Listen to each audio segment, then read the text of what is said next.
Joel Voldman. I'm an associate professor of electrical engineering and computer science at MIT. Been here for 5 years, and in general we work on a mixture of microscale engineering applied to cell biology. Our research is focused in two main areas. One is in cell cytometry generally, which is doing things like making microscale platforms to sort cells.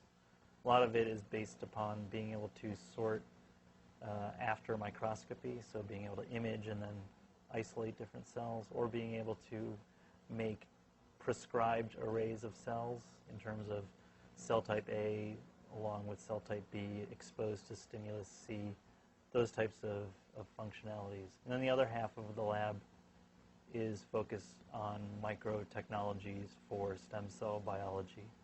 And the main focus there is with embryonic stem cells and mostly looking at self-renewal.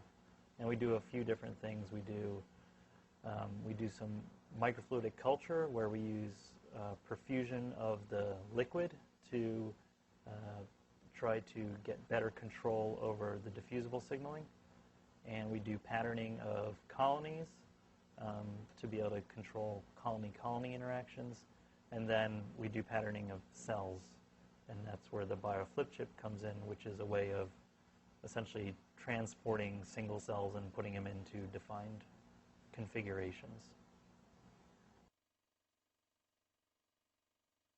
Studying them on the plate is a fantastic approach, and we've been able to learn a whole lot about stem cell biology in the last 25 years by doing things on plate. So it's a great